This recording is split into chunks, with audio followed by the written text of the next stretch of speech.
Oke, Shalom, selamat pagi semua. Mari kita kembali lagi ke Lukas pasal 13. Lukas pasal 13. Di sana kita membicarakan tentang wanita yang kerasukan roh jahat selama 18 tahun. Dan yang menarik adalah pada ayat yang ke-12, Lukas 13 ayat 12, Tuhan Yesus kemudian berkata kepada perempuan yang dirasuk oleh roh jahat, dia berkata, "Hai ibu, penyakitmu telah disembuhkan." Dan kita sudah belajar bahwa ternyata bahasa aslinya, bahasa sononya, itu bukan "Hai ibu, penyakitmu telah disembuhkan", tetapi dia berkata, "Hai ibu, engkau telah dilepaskan dari semua penyakitmu." Jadi engkau telah dilepaskan. Nah, kata lepas di sana menunjukkan bahwa sebenarnya ada sebuah ikatan. Jadi dia mengalami satu sakit penyakit sebenarnya karena ada sebuah ikatan. Dan kita mencoba untuk melihat, mencoba untuk mendiagnosa ikatan-ikatan apa saja yang kira-kira bisa mungkin muncul dari sang perempuan itu sehingga dia dirasuk roh jahat selama 18 tahun. Dan seringkali kita harus memeriksa dan melihat apakah kita punya ikatan yang sama. Pada minggu yang pertama kita belajar bahwa dia dirasuk roh jahat, ada kata 18 tahun yang lalu. Nah, ikatan pertama adalah ikatan masa lalu. Saya tidak tahu apa yang terjadi 18 tahun yang lalu, tetapi yang pasti penyakitnya itu baru muncul 18 tahun yang lalu. Jadi ada satu peristiwa, nggak tahu apa itu, tetapi peristiwa itu terus menghantui dia selama 18 tahun. Jadi ikatan nomor satu yang ada adalah ikatan masa lalu. Apa yang dia alami hari ini sebenarnya adalah hasil dari apa yang dia alami di masa lalu. Apa yang dia alami hari ini adalah ikatan dari apa yang terjadi di masa lalu. Oleh sebab itu kita harus belajar memeriksa masa lalu. Jangan-jangan masih ada ikatan-ikatan masa lalu.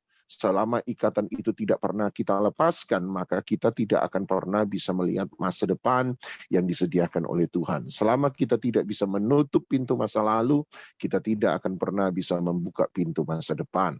Yang kedua adalah kata dia dirasuk sampai dia membungkuk punggungnya dan tidak dapat lagi berdiri dengan tegak. Punggung, dia membungkuk, punggung berarti kemampuan untuk memikul. Punggung bicara tentang kemampuan untuk memikul.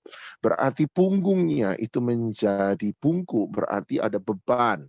Ada beban yang dia pikul, yang begitu berat, melampaui kekuatannya sendiri. Apa itu beban? Kita sudah belajar yang kedua. Kita sudah belajar bahwa bicara soal beban, ketiadaan pengharapan.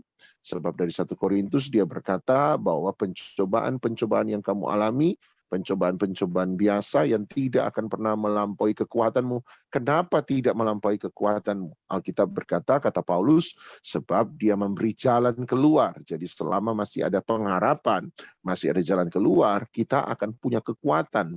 Tetapi ketika kita kehilangan pengharapan, maka kita kehilangan kekuatan dalam hidup ini. Jadi beban nomor satu adalah beban ketiadaan pengharapan, kehilangan pengharapan, putus asa, merasa sudah tidak ada jalan keluar. Yang kedua adalah Ibrani 12, dia bicara tentang dosa yang merintangi. Beban dan dosa yang merintangi. Jadi ada kata beban dan dosa itu pun menjadi beban tersendiri. Jadi dosa dan kesalahan yang sudah kita perbuat, mari kita lepaskan. Nah, yang ketiga, ikatan apa yang ketiga yang menurut saya menjadi pengikat terhadap perempuan ini sehingga 18 tahun dia tidak bisa menemukan kesembuhannya. Nah, yang ketiga menurut saya ada pada ayat yang ke-14. Lukas 13 ayat yang ke-14, selesai Tuhan Yesus menyembuhkan perempuan yang dirasuk roh jahat 18 tahun. Perhatikan baik-baik, ini menarik sekali. Sehabis dia menyembuhkan perempuan itu, ayat 14 berkata, tetapi kepala rumah ibadat gusar karena Yesus menyembuhkan orang pada hari Sabat. Lalu dia berkata kepada orang banyak, ada 6 hari untuk bekerja, karena itu datanglah pada salah satu hari itu untuk disembuhkan dan jangan pada hari Sabat. Wow, menurut saya ini amazing banget, amazing dalam arti negatif, sebab Anda bayangkan 18 tahun perempuan ini sudah bungkuk 18 tahun. Dan yang menarik adalah, sekali lagi saya lupa satu hal, ayat 10 berkata bahwa Yesus hadir di sinagoga, rumah ibadat, rumah doa, dan hari itu adalah hari Sabat. Betul. Tetapi menurut saya bahwa keberadaan rumah ibadat, keberadaan tempat di mana kita menyembah Tuhan, memuji Tuhan, adalah keberadaan, arti dari keberadaan Sabat bagi kita orang percaya sebenarnya adalah hari di mana kita memperoleh kemenangan. Hari Sabat seharusnya adalah hari di mana kita memperoleh kelepasan. Hari di mana kita memperoleh sebuah hubungan yang baik dengan Tuhan. Hari di mana kita mengalami Tuhan. Dan ketika kita mengalami Tuhan, di situ ada kekuatan, di situ ada penghiburan, di situ ada kelepasan, di situ ada kesembuhan, di situ ada mujizat. Itu yang saya percaya. 18 tahun dia sudah hadir di dalam rumah ibadat. 18 tahun dia mengalami hari Sabat demi hari Sabat, hari Sabat demi hari Sabat, dan dia tidak pernah mengalami kelepasan. Dan tiba-tiba ketika wanita ini mengalami kesembuhan, mengalami kelepasan, tiba-tiba Anda bayangkan, buat saya ini amazing banget apabila ada pendeta di situ, sebab itu adalah istilah kepala rumah ibadat. Jadi gembala di situ, pendeta di situ, tiba-tiba berkata, jangan sembuhkan orang di hari Sabat dong, pilih hari lain. 18 tahun kalau saya ada di situ, Pak Pendeta, 18 tahun Anda tidak pernah menyembuhkan orang itu tidak pernah mengalami mujizat. Buat saya no problem dia mengalami di hari Sabat, bukan hari Sabat, mau hari Senin, hari Sabtu, hari Jumat, terserah, tetapi hari itu dia mengalami agama yang bukan hanya dengan perkataan, tetapi agama dengan sebuah kuasa. Agama bukan agama tanpa bukti, tetapi dengan agama dengan sebuah bukti. Firman bukan hanya sekedar perkataan, tetapi firman yang mengajar dengan kuasa. Dan buat saya itu adalah sesuatu yang sangat luar biasa. Tetapi kembali lagi kita temukan ada ayat 14 bahwa ada kepala rumah ibadat tiba-tiba memprotes mujizat itu. Mujizat yang dia tidak pernah bisa berikan, mujizat yang dia tidak pernah bisa tunjukkan, mujizat yang dia tidak pernah bisa nyatakan kepada orang yang sakit 18 tahun. Tiba-tiba dia bisa protes. Menurut saya ini adalah sesuatu yang sangat amazing dalam arti sangat negatif. Oleh sebab itu menurut saya yang ketiga adalah ikatan agama tanpa kuasa. Ikatan firman tanpa kuasa. Ikatan firman tanpa bukti. Ikatan agama tanpa bukti. Dan menurut saya ini adalah ikatan yang sangat-sangat berbahaya. Kenapa? Kenapa kita bicara tentang agama tanpa kuasa, agama tanpa bukti? Sebab ini ikatan sesungguhnya. Ikatan sesungguhnya yang saya mau katakan. Sebab itu membentuk identitas seseorang. Jadi ikatan ketiga menurut saya adalah ikatan identitas yang salah. Identitas yang salah. Kenapa saya bicara tentang fungsi pengajaran, fungsi firman, fungsi agama dalam hal ini? Adalah satu bentuk, satu jalur, satu channel di mana sebenarnya Tuhan pakai untuk membentuk identitas seseorang. Identitas dalam hidup seseorang bisa dibentuk dari dua channel sebenarnya. Dari dua saluran. Saluran pertama adalah berdasarkan apa kata orang terhadap kita. Kita membangun identitas kita. Sebenarnya sering kali dan paling banyak kali kita membangun identitas kita dari apa kata orang terhadap saya. Dan kalau Anda pergi kepada pencobaan Tuhan Yesus di padang gurun, Anda akan menemukan bahwa setan mencoba untuk membentuk identitas Yesus berdasarkan keadaan yang dia alami. Oleh sebab itu dia berkata, kalau kamu anak Allah, engkau harus mengubah batu jadi roti. Jadi kalau kamu tidak mampu mengubah batu jadi roti, kamu bukan anak Allah. Artinya bagi setan sederhana, dia mau berkata, keadaan menentukan identitas. Keadaan menentukan identitas. Sebab paling banyak kali kita membentuk identitas kita dari keadaan-keadaan yang kita alami, atau dengan kata lain, dari apa pandangan orang terhadap kita. Dan menurut saya, itu adalah channel yang sangat salah. Saluran yang sangat salah. Sebab kalau begitu kita hidup untuk menyenangkan orang lain. Kita hidup tergantung kepada keadaan yang kita alami. Kalau kita kaya, kita merasa kita orang kaya. Tunggu dulu sebentar. Keadaan kaya tidak pernah membuat Anda menjadi orang kaya. Semoga Anda mengerti. Jangan pernah membuat keadaan menentukan identitas. Apa kata orang menentukan identitas? Jangan pernah, oh kalau saya punya banyak uang, berarti saya orang kaya. Bagaimana kalau satu kali Anda tidak punya banyak uang? Berarti Anda jadi orang miskin. Keadaan menentukan identitas. Kita lupa satu hal, bahwa keadaan bisa selalu berubah. Kalau keadaan selalu berubah, jangan-jangan identitas Anda akan terus-menerus berubah. Padahal identitas tidak boleh berubah. Identitas yang sejati harus tetap apapun keadaan. Keadaan Anda boleh berubah, tetapi identitas tidak boleh berubah. Itu sebabnya identitas tidak boleh dibangun di atas dasar apa kata orang. Identitas tidak boleh dibangun oleh apa keadaan yang saya sementara alami. Anda boleh mengalami keadaan susah tanpa pernah Anda harus menjadi orang susah. Yang setuju katakan amin. Anda boleh mengalami keadaan banyak uang, kaya, tanpa Anda harus merasa menjadi orang kaya karena keadaan yang Anda miliki. Satu titik Anda boleh tidak punya banyak, tetapi Anda tetap kaya di dalam Tuhan Yesus Kristus. Paulus mengatakan itu. Dia berkata, engkau tidak punya banyak, tetapi engkau kaya dalam berbagai kebajikan. Kata Paulus. Artinya engkau tidak punya banyak. Keadaanmu tidak membuat engkau punya banyak uang. Tetapi sekalipun keadaanmu engkau tidak punya memiliki banyak, tetapi Paulus tiba-tiba berkata, engkau tetap kaya di dalam Dia, sebab nomor satu, engkau kaya dalam berbagai kebajikan. Sebab nomor dua, kata Paulus, Dia yang kaya rela jadi miskin supaya kamu yang miskin jadi kaya. Jadi Anda lihat, identitas tidak boleh berubah sekalipun keadaan berubah. Semoga Anda bisa mengaminkan ini dan mengimani ini. Anda boleh ada dalam keadaan yang sulit tanpa harus pernah menjadi orang yang susah. Anda boleh ada dalam keadaan yang sulit, tetapi Anda tetap orang yang bersuka cita di dalam Tuhan. Sebab identitas tidak ditentukan oleh keadaan. Tapi hari ini ada banyak orang membangun identitasnya dari keadaan yang dia alami.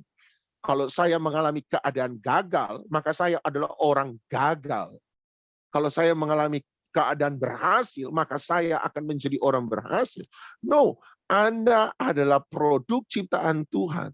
Anda adalah anak Tuhan. Anda membangun identitas Anda.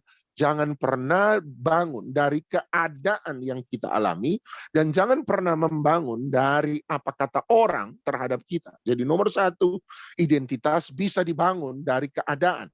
Identitas bisa dibangun oleh pendapat orang terhadap Anda dan saya. Tapi nomor dua, channel di mana kita bisa membangun identitas kita adalah itu tadi, agama. Apa kata Tuhan terhadap saya? Apa kata Tuhan terhadap saya? Agama yang salah, atau kalau izinkan saya mengatakan ini, agama yang sesat membuat kita melihat diri kita dari cara yang sesat, dari cara yang salah. Pandangan Tuhan yang salah menurut agama tadi. Pandangan Tuhan yang salah terhadap kita. Itu yang coba dibangun di ayat 14. Itu yang coba dibangun oleh kepala rumah ibadat itu tadi. Bahwa seakan-akan bagi Tuhan, umatnya itu tidak menjadi penting. Yang penting adalah aturan yang ditetapkan oleh agama itu sendiri. Saya tidak berkata bahwa Yudaisme hari itu salah, tetapi saya mau berkatakan yang salah adalah ketika kita melegalisme. Kita membuat itu menjadi legalisme. Agama seakan-akan adalah serentetan aturan demi aturan, demi aturan, demi aturan, demi aturan. Dan lupa untuk melihat satu kebenaran, bahwa sebenarnya ketika kita bicara tentang mengikuti Tuhan, nomor satu bukan aturan yang mati, tetapi mengikuti Tuhan adalah sebuah hubungan yang hidup. Itu yang Yesus kemudian coba katakan di ayat 15 dan 16. Perhatikan jawaban Tuhan Yesus ketika dia menjawab apa yang dikatakan oleh kepala rumah ibadat. Ayat 15, tetapi Tuhan menjawab, dia katanya, hai orang-orang munafik. Kenapa munafik? Sebab apa yang kamu katakan dan apa yang kamu percaya seharusnya berbeda.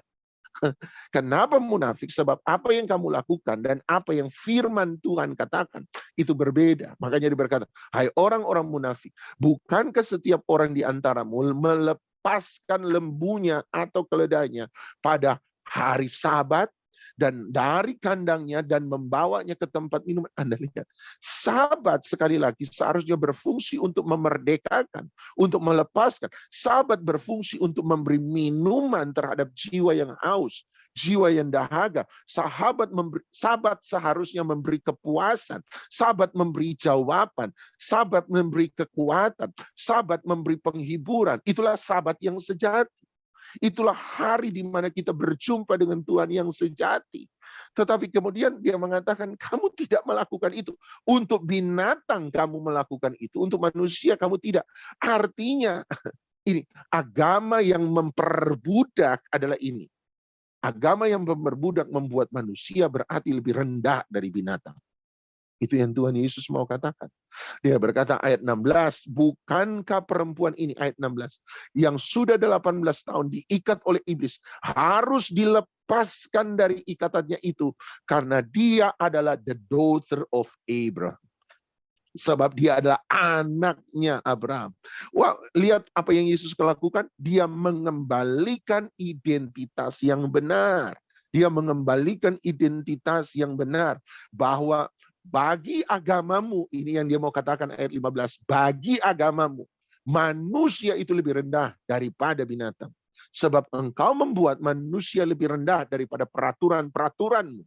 Tapi ayat 16 dia berkata, tetapi di hadapan Tuhan, manusia itu lebih tinggi daripada semua peraturan-peraturan.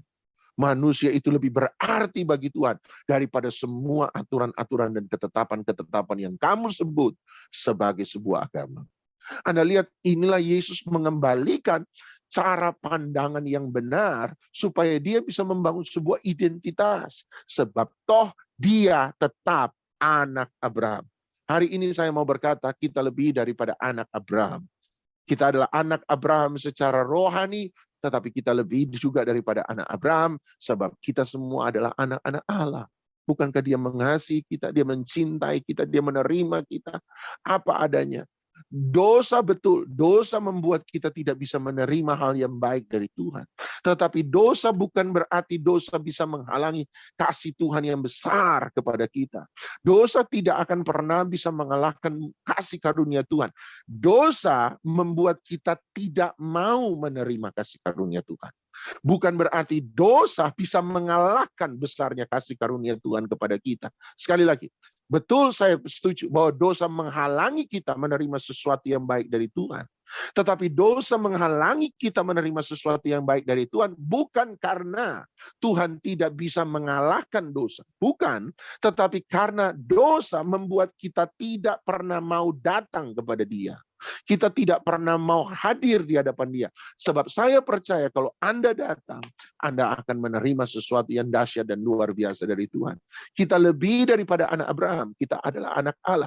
Identitas itu yang harus dibangun di hadapan kita. Identitas. Kenapa identitas penting? Sebab identitas akan mempengaruhi 4 hal. Kenapa identitas itu penting? Sebab identitas akan mempengaruhi 4 hal. Ini yang biasanya disebut BITE, B-I-T-E dalam bahasa Inggris. BITE, B-I-T-E, BITE.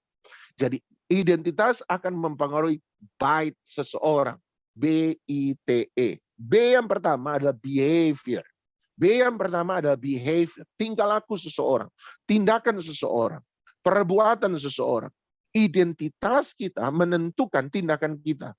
Identitas kita menentukan tindakan kita. Identitas seseorang menentukan tindakan seseorang. Kenapa dia berbuat demikian? Kenapa dia melakukan demikian? Sebab itu lahir dari identitas seseorang. Saya masih ingat salah satu dari adik-adik rohani saya dulu. Jadi saya mimpin ada sekelompok anak-anak remaja. Saya anggap mereka adik-adik rohani saya dulu. Dan satu kali waktu saya kumpul dengan mereka, sudah lama saya nggak kumpul. Tiba-tiba mereka bilang, Kak, ayo dong kumpul-kumpul. Oke, saya kumpul-kumpul. Nah, waktu saya kumpul karena sudah lama tidak ketemu dengan mereka. Ada beberapa orang baru yang bergabung yang tidak kenal saya dan saya juga tidak kenal mereka. Sehingga waktu saya kumpul dengan mereka, itu pertama kali sebagian dari mereka yang tahu siapa saya, dan saya baru mau tahu tentang mereka. Nah, ada satu anak laki-laki, saya masih ingat jelas. Ada satu anak laki-laki lebih sanguin dan menurut saya lebih kolerik. Jadi sanguin kolerik. Jadi waktu ngomong-ngomong dengan dia, dan dia bercanda dengan saya. Dia ketawa, dan waktu dia bercanda, beberapa candaannya itu bersifat personal pada saya. Tapi buat saya it's okay. Kalau itu gayamu, ya saya sudah belajar, sudah dewasa untuk bisa melihat, oh itu gayamu, dan saya belajar mengikuti gayamu. Jadi dia, Kak Doni, Kak Doni nggak tahu itu. Wah, Kak Doni bodoh nih. Saya bilang, ini anak baru kenal kok udah bodoh-bodohin kakak pembina, gimana toh? Iya, tapi itu gayanya dia, saya bisa memahami. Wah, Kak Doni bodoh nih. Oke, saya bisa memahami gayanya dia. Akhirnya saya mencoba menyesuaikan, saya menimpali balik. Jadi saya guyonan, dan waktu saya nimpali balik, saya kemudian berkata, waktu dia tidak bisa jawab, saya kemudian berkata, berarti kamu bodoh juga. Lah dia bodoh-bodohin saya, ya saya bodoh-bodohin dia, karena menurut saya it's okay gitu ya. Tiba-tiba mukanya berubah. Dan dia berkata, kenapa kakak bilang saya bodoh? Dalam hati, kamu baru bodoh-bodohin saya, kenapa waktu saya bodoh-bodohin kamu, tiba-tiba dia marah sama saya. Kakak jangan pernah bilang begitu dong sama saya. Dan dia marah. Dan saya berkata, tunggu dulu. Kenapa kamu marah? Kita kan bercanda. Kamu bercanda ke saya, ya saya bercanda ke kamu. Iya, tapi nggak boleh bilang bodoh-bodoh begitu dong. Papa saya bilang, kalau saya ini boleh dibilang miskin sama orang, tapi jangan pernah dibilang bodoh sama orang. Jadi saya baru mengerti, kemudian dia marah, saya suruh beberapa adik rohani saya, dekati dia, karena dia marah sama saya, dia salah mengerti tentang saya, kamu dekati dia, kamu tenangin dia, tanya apa yang terjadi, kemudian kamu sekalian konseling dia. Setelah itu kamu datang ke saya, lapor ada apa. Dan kemudian beberapa adik rohani saya kemudian dekati dia, tenangin dia, sabarin dia, tanya ada apa. Iya, keluarga. Jadi ternyata keluarganya mereka adalah keluarga yang cukup berada, kemudian pernah mengalami ditipu oleh orang, dan waktu mengalami ditipu oleh orang, mereka mengalami keadaan yang sulit dan sukar, dan itu yang kemudian diajarkan oleh papanya dia kepada mereka. Dan papanya mengatakan dan menanamkan itu, bahwa kalau orang bilang kamu miskin, it's okay. Nggak apa-apa, memang sebab kita hari ini miskin. Tapi jangan pernah buat orang bisa bilang sama kamu bahwa kamu itu goblok, kamu itu bodoh. Jangan pernah. Dan rupanya itu tertanam dalam dirinya dia dan membentuk identitasnya dia. Dan yang menarik adalah ketika dia guyonan dengan saya, bilang saya bodoh, dia bodoh-bodohin saya. Tapi ketika saya balik bahasa yang sama kepada dia, ternyata dia marah. Kenapa? Sederhana, sebab identitas seseorang yang ditanamkan sang ayah sejak kecil kepada anak-anaknya ternyata menentukan perilaku orang itu. Sama seperti yang kita pelajari tentang masa lalu. Masa lalu yang tidak terselesaikan sebenarnya membentuk identitas kita. Dan identitas akan selalu menentukan perilaku seseorang. Kenapa dia berbuat itu? Kalau Anda bisa tahu identitas yang dia yakini atau masa lalu yang dia alami, Anda akan mengerti, akan make sense kenapa dia melakukan hal-hal seperti itu. Sebab identitas selalu menentukan perilaku seseorang, behavior. Yang kedua, identitas menentukan intelek seseorang, dalam arti intelijen seseorang, pemikiran seseorang. Jadi dia bukan hanya menentukan tindakan seseorang, tetapi yang kedua, intelligence, behavior, intelligence. Intelligence berarti pemikiran seseorang. Seringkali kita berpikir, kenapa orang itu begitu pintar, tetapi ketika bicara soal kasus tertentu, kenapa pemikirannya menjadi begitu bodoh, dan tidak mau menerima pendapat orang lain. Sederhana. Sebab identitas menentukan cara berpikir seseorang. Identitas menentukan cara berpikir seseorang. Bahkan sesungguhnya identitas dibentuk oleh cara berpikir seseorang. Jadi Anda lihat, identitas mempertentukan perilaku seseorang, tindakan seseorang, behavior. Tapi yang kedua, identitas menentukan cara berpikir seseorang. Cara orang itu berproses dalam otaknya, dalam pikirannya. Cara berpikir, intelligence. Yang ketiga, identitas menentukan talk seseorang. Cara dia berbicara, bahasa yang dia pakai. Kenapa orang itu kasar? Kenapa orang itu menjadi timid? Timid itu seperti ragu-ragu, menjadi kurang percaya. Kenapa orang itu cara berbicaranya begitu ceplas-ceplos? Sebab jangan-jangan dibentuk oleh identitas seseorang. Makanya kita belajar soal temperamen. Temperamen yang sanguin membuat orang itu berbicara lebih cerewet daripada orang lain. Kenapa? Sebab identitas, temperamen, identitas yang dibangun. Identitas yang dibangun. B, behavior, perilaku. I, intelligence, cara berpikir. T, talk, cara dia berbicara. Dan yang terakhir, E, adalah emosi, emotion. Cara dia merasa, cara dia berperasaan, cara dia mengelola proses emosi dalam hidup dia. Dia kecewa, dia marah, dia senang, dia suka, dia gembira.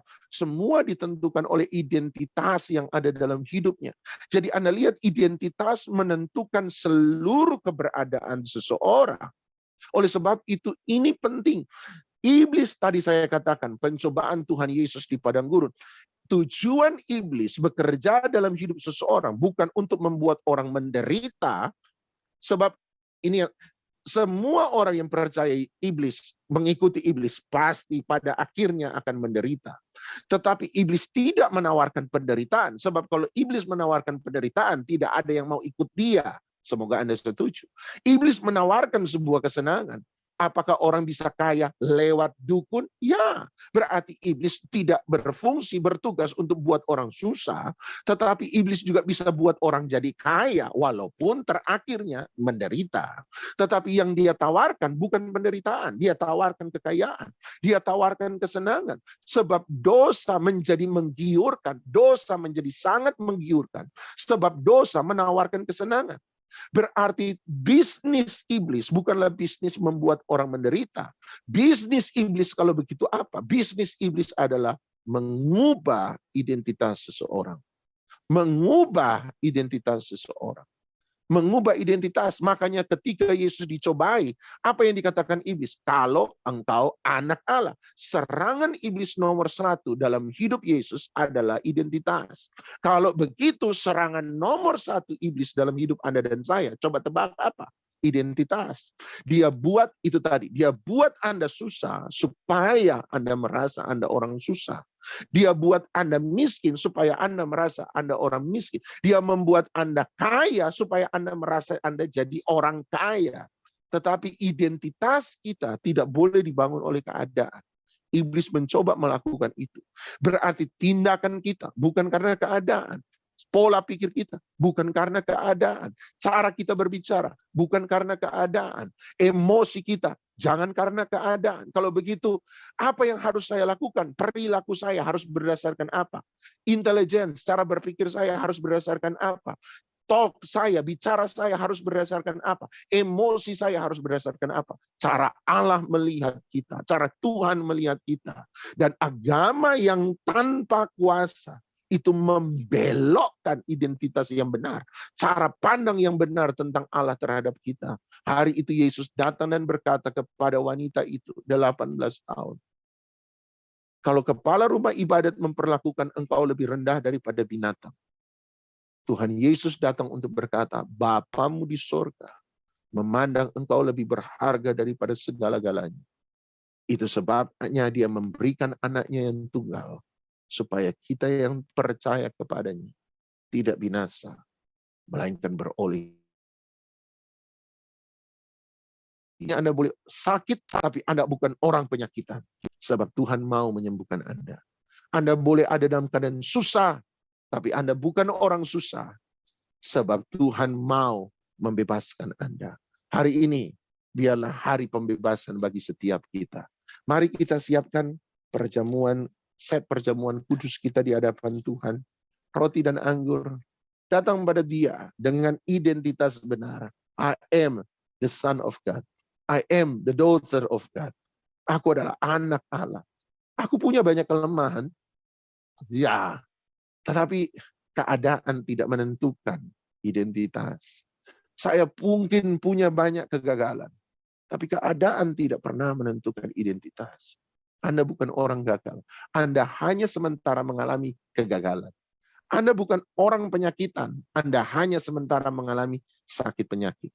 Anda bukan orang sukses berhasil. Anda hanya sementara mengalami kesuksesan keberhasilan. Anda bukan orang kaya. Anda hanya sementara punya banyak uang. Tapi yang benar adalah kalau begitu siapa saya? You are the son of beloved God. Anda adalah anak yang paling dicintai oleh Tuhan. Anda yang paling dikasihi oleh Tuhan. Identitas Anda tidak ditentukan oleh keadaan. Identitas Anda ditentukan oleh apa kata Bapa Surgawi kepada kita. Dan hari ini saya berdoa sama seperti perempuan 18 tahun. Dia datang untuk membebaskan engkau. Sebab engkau lebih berharga daripada binatang. Engkau lebih berharga daripada apapun juga. Tuhan mencintai engkau. Tuhan mengasihi engkau. Mari datang pada Dia. Itu sebabnya Dia mau mati bagi Anda dan saya. Dia tidak mati untuk monyet. Dia tidak mati untuk anjing. Dia tidak mati untuk sapi. Dia tidak mati untuk emas. Dia tidak mati untuk mobil. Dia tidak mati untuk rumah. Dia tidak mati untuk tumbuh-tumbuhan dan pohon-pohonan. Tapi Dia mau mati bagi Anda dan saya. Sebab Anda dan saya berharga di mata Tuhan. Berharga di mata Tuhan. Mari angkat roti perjamuan. Roh Kudus bicara pada setiap kami. Katakan pada setiap kami bahwa you are the son of God, the daughter of God, anak Allah. Lebih daripada anak Abraham. Karena iman, tapi engkau adalah anak Allah. Karena percaya. Yesus mengambil roti. Mengucap berkat atasnya. Berkat kesembuhan. Berkat kekuatan. Berkat penghiburan. Berkat pintu yang terbuka. Berkat sukacita damai sejahtera. Berkat kelimpahan. Dan kemudian memecah-mecahkannya. Sambil berkata, inilah tubuhku yang telah diserahkan bagi kamu. Perbuatlah ini menjadi peringatan akan aku. Percayakah Anda bahwa roti yang kita pecah-pecahkan ini adalah persekutuan dengan tubuh Kristus yang mulia? Kalau percaya, mari kita terima dengan iman. Kita makan bersama-sama di dalam nama Tuhan Yesus Kristus.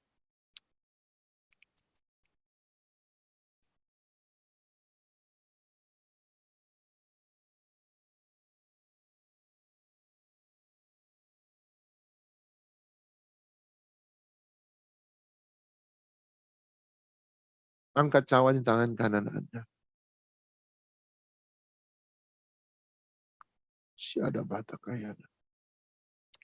Yesus mengambil cawan anggur dan mengucap syukur. Mari kita mengucap syukur. Terima kasih, terima kasih, terima kasih. Sambil berkata, inilah cawan perjanjian baru yang telah dimeteraikan oleh darah anak domba Allah. Darah Yesus yang berkuasa, darah Yesus yang ajaib, darah Yesus yang mulia yang tidak bercacat celah. Percayakah Anda bahwa cawan yang kita ucapkan syukur atasnya adalah persekutuan dengan darah Yesus? Kalau percaya, mari kita minum dengan iman. Kita minum bersama-sama di dalam nama Tuhan Yesus Kristus. Terima kasih, terima kasih. Yesus, apa arti hidupku bila kau tak berikan nyawa yang terbaik tersedia aku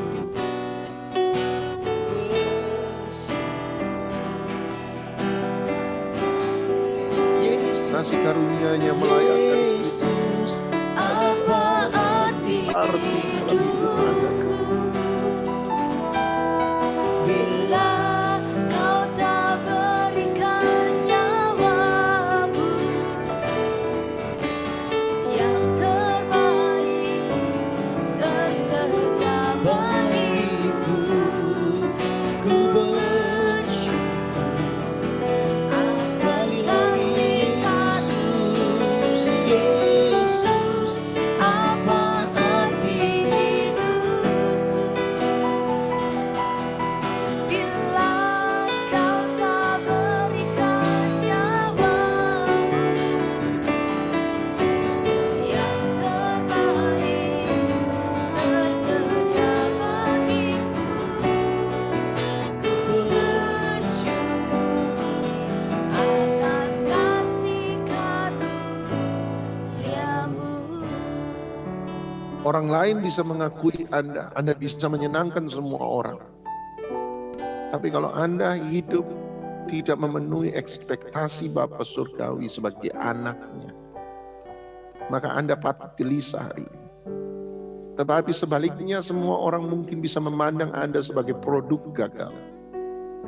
Produk dengan begitu banyak kesalahan. Tetapi selama engkau ada dalam pelukannya Dia, engkau ada dalam belayannya Dia, maka Anda tetap bisa berdiri tegak menghadapi seluruh manusia. Sebab identitas Anda tidak pernah dibangun oleh apa kata orang. Tapi identitas Anda dan saya dibangun oleh apa kata Tuhan. Selama Tuhan beserta dengan kita, itu yang dikatakan pemazmur. Kalau Tuhan beserta denganku, siapakah yang dapat melawan aku? Selama ada Tuhan berdiri di belakang kita, selama perkenanannya ada bersama-sama dengan kita, dokter boleh bilang A, dokter boleh bilang B, tapi Anda dan saya tetap berharga di mata Tuhan. Orang lain boleh bilang A, orang lain boleh bilang B, tapi percayalah, selama Tuhan memeluk Anda, selama Tuhan membelai Anda, selama Tuhan pegang tangan Anda, selama Tuhan berjalan di samping Anda dan saya, selama Tuhan yang pasang badan bagi kita, selama Tuhan yang berdiri di belakang kita, Anda dan saya tidak perlu gentar, Anda dan saya tidak perlu takut. Sebab Dia lebih daripada segala-galanya. Dia lebih daripada segala-galanya. Itu sebabnya sekali lagi pemazmur berkata, kalau Tuhan di pihak, tepatnya kalau kita ada bersama-sama dengan Dia, kita ada di pihaknya Tuhan, siapakah yang akan melawan kita? Hari ini saya percaya, berdirilah di pihaknya Tuhan. Berdirilah dalam cara berpikir yang benar dari Tuhan. You are the son and the daughter of God. Anda adalah anak-anak Allah. Anda adalah anak-anak Allah. Berdiri hadapi badai. Berdiri hadapi semua terjangan kehidupan. Sebab yang menyertai engkau lebih besar daripada yang melawan engkau. Sebab roh yang di dalammu lebih besar daripada roh yang ada dalam dunia ini. That's our identity. Itulah identitas kita. Selama kita ada dalam kebenaran, kita tidak akan pernah takut, kita tidak akan pernah gentar. Sebab kita adalah anak-anak Allah. Mari angkat dua tangan Anda. Alkitab berkata bahwa ibadah itu memberi keuntungan yang besar. Oleh sebab itu kita terima keuntungan yang besar dari ibadah itu sendiri.